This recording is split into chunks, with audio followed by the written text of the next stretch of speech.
প্ৰিয় দৰ্শক, আপুনি কেতিয়াবা ভাবিছেনে আৰ নামৰ মানুহবোৰ ভিৰৰ মাজত কিয় আঁতৰি থাকে? সম্পৰ্ক হওক, কেৰিয়াৰ হওক বা আধ্যাত্মিকতাই হওক, তেওঁলোকৰ কিবা এটা বিশেষ আছে। নমস্কাৰ বন্ধুসকল, প্ৰজ্ঞান ইউনিভাৰ্ছ চেনেলত আপোনালোকক সকলোকে স্বাগতম জনাইছোঁ। আজি আমি লৈ আহিছোঁ, যিহেতু আজিৰ ভিডিঅ'টোত আমি আৰ নামটোক ছুপাৰ স্পেচিয়েল কৰি তোলা যি সকলো গোপন কথা আমি জানিব পাৰিম।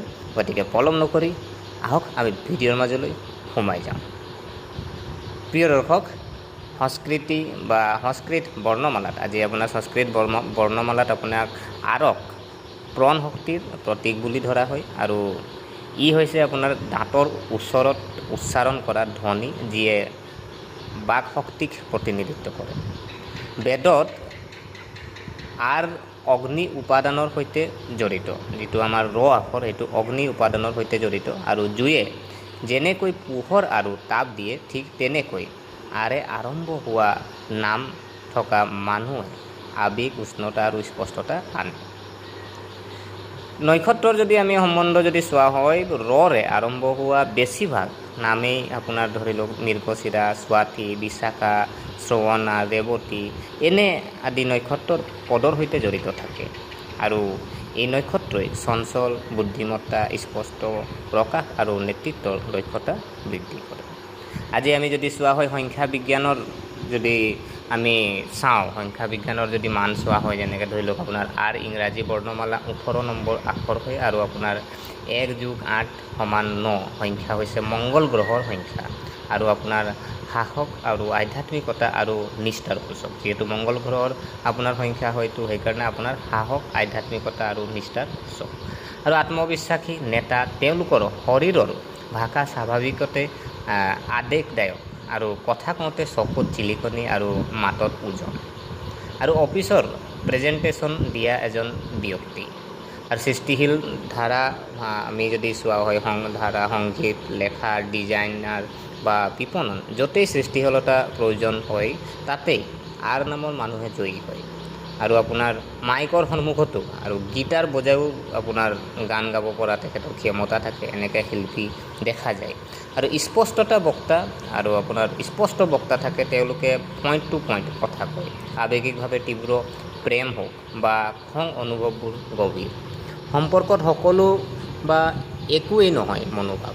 প্ৰিয় দৰ্শক, দ্ৰুত চিন্তাশীল, দ্ৰুত সিদ্ধান্ত গ্ৰহণৰ ক্ষমতা থাকে, ৰিস্ক লৈও জয়ী হোৱাৰ ক্ষমতা থাকে, আৰু আপোনাৰ দবাত দ্ৰুত খোজ যদি আৰ থকা মানুহৰ লগত সম্পৰ্ক আছে তেন্তে আনুগত্য নিশ্চিত।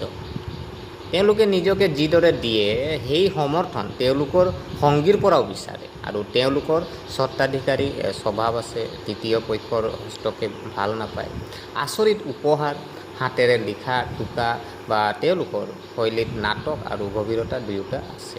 বিপণন, সংবাদ মাধ্যম, প্ৰতিৰক্ষা, ইভেণ্ট মেনেজমেণ্ট বা আপুনি গৱেষণা আৰু উন্নয়ন ক্ষেত্ৰত তেখেতৰ মানে কি কেৰিয়াৰ ভাল, আৰু প্লেন বি থকাৰ বিশেষজ্ঞ, সেয়ে বিফলতাৰ পিছতো দ্ৰুতভাৱে পুনৰ আপোনাৰ বাউণ্ড হয়। যেনেকৈ ধৰি লওক আপোনাৰ নেটৱৰ্কিং দক্ষতাত আত্মবিশ্বাস আৰু প্লাছ স্পষ্ট প্ৰকাশ। আজি শক্তিশালী নেটৱৰ্ক গঢ়ি তুলিব পাৰে। আজি যিসকল আৰ ব্যক্তি থাকে, আৰ নামৰ যিসকল ব্যক্তি থাকে, যদি নেটৱৰ্কিং বিজনেছ কৰি আছে, তেখেতসকলে ডাঙৰ নেটৱৰ্ক এটা গঢ়ি তুলিবলৈ ক্ষমতা থাকে।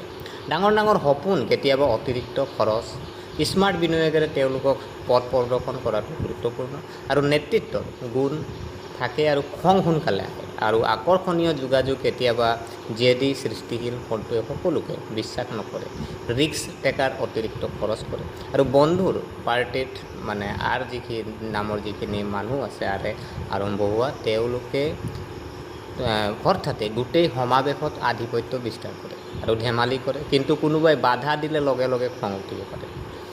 ক্ৰীড়া, নৃত্য বা যুদ্ধ কলা নিৰাপদ, ই মংগল আৰু সূৰ্যৰ শক্তিৰ ভাৰসাম্য ৰক্ষা কৰে। প্ৰিয় দৰ্শক, দ্ৰুত গতিত গাড়ী চলোৱাৰ সময় সাৱধান হয়। আজি যদি আপুনি আৰু যিসকল ব্যক্তি আছে দ্ৰুত গতিত, কাৰণ তেখেতৰ হাই ব্লাড থাকেতো, আপোনাৰ ব্লাড প্ৰেছাৰ যি গতি থাকে, তো দ্ৰুত গতিত গাড়ী চলোৱাৰ কাৰণে আপুনি সাৱধান হওক। ধ্যান প্ৰণায়াম আৰ নামৰ মানুহৰ বাবে যাদুৰ দৰে কাম কৰে। যদি আপুনি ধ্যান প্ৰণায়াম কৰিছে, তেতিয়া আপোনাৰ কাৰণে পিছ, আৰু আপুনি পাৰিলে সোমবাৰে আপুনি শিৱলিংগত আপুনি পানী আৰু বেলপাত আপুনি আগবঢ়াওক। আৰু শনিবাৰে আপুনি ক'লা তিল গুড় দান কৰিব পাৰে, মানে শনিৰ ভাৰসাম্য পূৰ্ণ হ'ব পাৰে। ৰক্তদান, আপুনি ৰক্তদান বা সেনা সম্পৰ্কীয় দানে মংগল গ্ৰহক সন্তুষ্ট কৰে। আৰু যজ্ঞ, আপুনি যদি আপুনি ধৰি লওক আপোনাৰ ৰত্ন পিন্ধিব বিচাৰিছে, তেতিয়াহ'লে আপুনি কি কৰিব, যজ্ঞ পণ্ডিতৰ লগত বা জ্যোতিষৰ লগত আপুনি আলোচনা কৰি ল'ব, তেখেতক দেখাই ল'ব আপোনাৰ ৰাশি অনুসৰি, আপোনাৰ নক্ষত্ৰ অনুসৰি তেখেতে আপোনাক নীলা বা প্ৰবাল আপোনাক পিন্ধিব দিব পাৰে। তো গতিকে প্ৰিয় দৰ্শক, আশা কৰিছোঁ আপোনালোকে এই ভিডিঅ'টো চাই ভাল পালে। যদি এই ভিডিঅ' আপোনাক কিঞ্চিত মানুহ লাভান্বিত কৰিছে, তেনেহ'লে লাইক কৰিব, কমেণ্ট কৰিব, শ্বেয়াৰ কৰিব।